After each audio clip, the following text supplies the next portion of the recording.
Okay, so I'm going to start with our cos x function. So our cos x function has period of 360, amplitude of 1.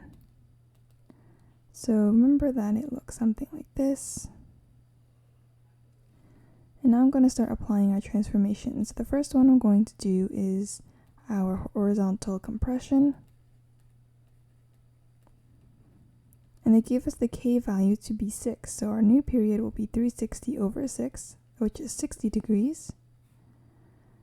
So that means that our new function will have a period of 60, so let's say this is around 60, and so it'll look like this. Oops. Okay, and then I'm going to start the phase shift, and that was 45 degrees to the left. So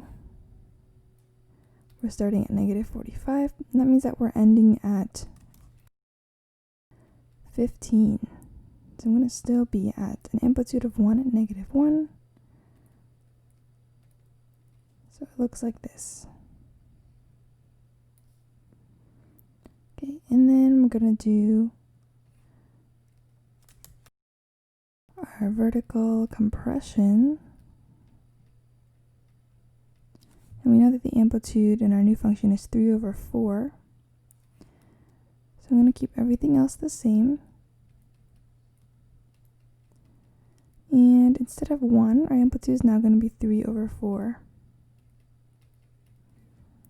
So now our function looks a little bit more compressed, like that.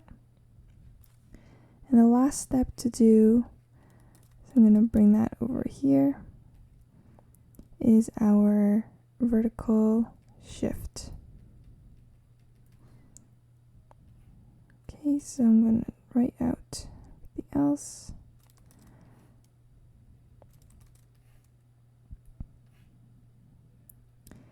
So we have 15, 45, oh, this is negative. And we know that our graph is shifted 2 units down. So our top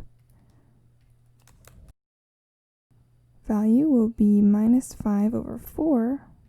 And our bottom value will be negative 11 over 4. Okay, so this is now our midpoint value. This is our top value and our bottom value. So our graph will now look like this. Oops, like that.